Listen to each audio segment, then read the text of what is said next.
pressure is part of my job, and a lot of people ask me how I handle it, and of course there's added pressure playing at home.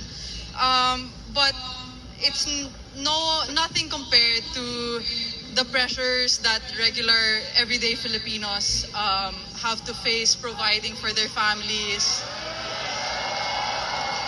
Ka-Express, gising ang buong bansa sa isang eksenang matagal nang hinihintay. Sa gitna ng mainit na gabi, sa Rizal Memorial Tennis Center, isang makasaysayang sandali ang sumabog. Si Alex Ayala, ang pride ng Philippine tennis, ay nagpakawala ng dominanting performance na literal na nagpasindak sa buong Manila.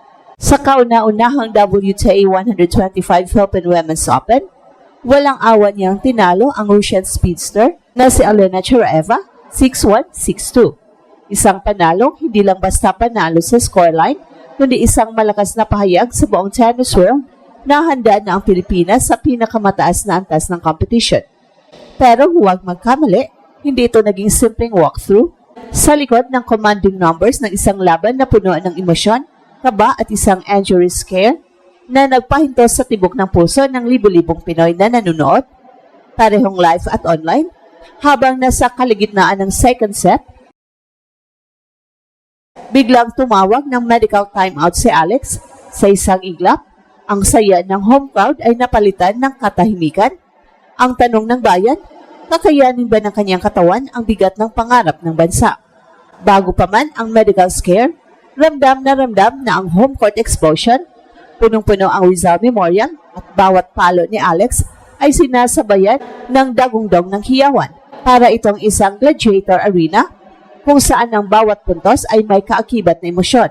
Matapos ang masakit na Australian Open heartbreak kung saan muntik na niyang masungkit ang mas malaking tagumpay, malinaw na iba na ang Alex na bumalik sa Manila, mas buo, mas matapang at mas gutom. Ito ang malinaw na simbolo ng lost to legacy. Mula sa pagkadula sa Melbourne, ngayon ay muling bumabangon sa sariling bayan. Ang panalong ito ay may mas malalim na konteksto. Hindi lang ito first round win. Ito ay paghaharap ng nakaraan at kasalukuyan. Balik tanaw sa 2020 sa isang ITF tournament sa Spain. Si Cheraeva ang tumalo kay Alex sa straight sets. Kaya bago pa man magsimula ang laban sa Manila, may bumabalot na tensyon. Marami ang nag-alala. Mauulit ba ang kasaysayan? Pero ang sagot ni Alex ay mabilis at brutal. Sa loob lamang ng 24 minutes, winasak niya ang first set, 6-1.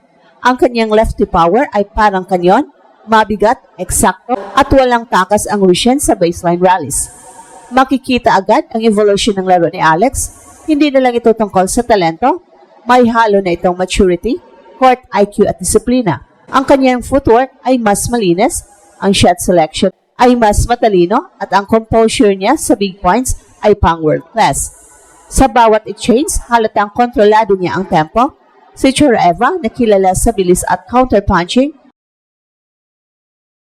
ay hindi makahanap ng ritmo. Ang Manila crowd, ramdam ang momentum, ay lalong nagbigay ng lakas kay Alex. Pero sa second set, biglang nag-iba ang ihip ng hangin. Habang nasa laban pa rin si Alex, biglang huminto ang saya. Isang medical timeout ang tinawag. Tumahimik ang buong Rizal Memorial. Fans held their breath.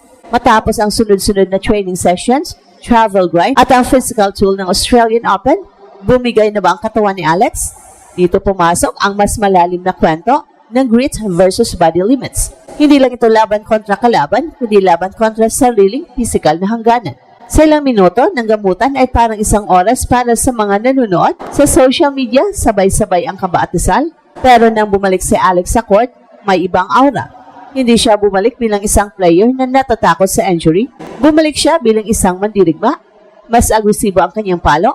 Mas diretso ang kanyang atake. Parang ginamit niya ang takot bilang gasolina. Ang injury scare na siyang magiging sagabal ay siya pang naging turning point ng laban. So mula ron, tuluyan nang nawala ang pag-asa ni Cheraeva. Ang second set ay naging showcase ng resilience ni Alex. Tinapos niya ito sa score na 6-2. Sa gitna ng malakas na hiyawan ng home crowd, ang kaba ay napalitan ng relief at ang relief ay naging paghanga. Ito ang tinatawag na Manila Magic. Isang lugar kung saan ang suporta ng bayan ay nagiging lakas ng atleta. Sa gabing ito, hindi lang isang tennis match ang napanood ng mga tao. isang kwento ng tapang, pagtiyaga at pagbalik loob ang nasaksihan. Hindi rin nagtapos ang emosyon sa huling palo ng bola sa post-match interview. Doon lalo nating nakita ang tunay na Alex habang hinihingal pa at punong-puno ng pawis. Humarap siya sa mikropono na may ngiti at pasasalamat.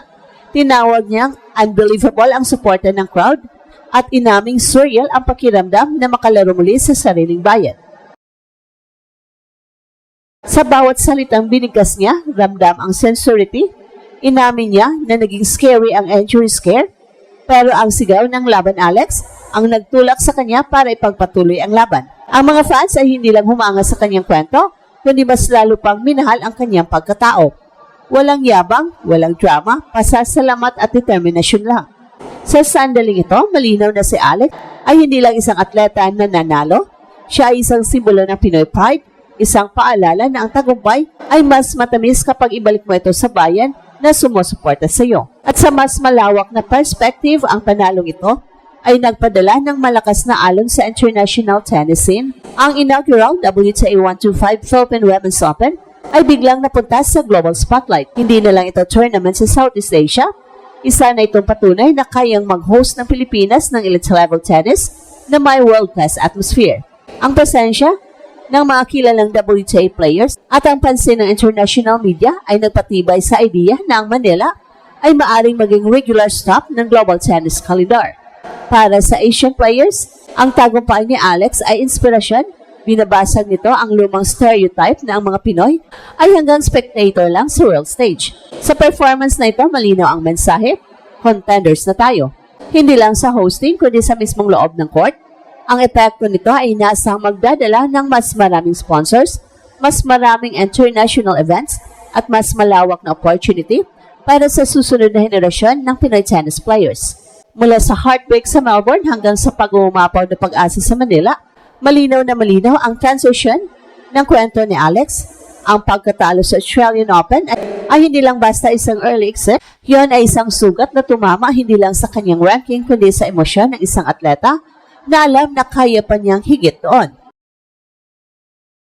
Sa Melbourne, nakita natin si Alex na lumaban hanggang sa huling puntos. Nanguna pero sa dulo ay kinapos. Para sa marami, yun ay simpleng talo.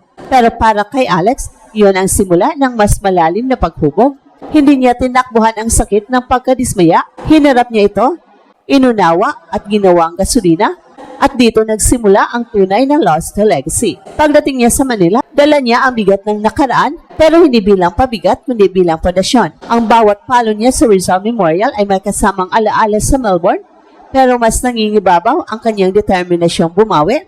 Makikita sa kanyang kilos ang maturity ng isang atletang dumaan na sa isang matinding pagsubok. Hindi na siya yung batang umaasa lang sa talento. Siya na ngayon ang mandirigmang marunong mag-manage ng emosyon, katawan at pressure. At ito ang Express Info kung saan bawat kwento ginulat ang mundo. Don't forget to like and subscribe.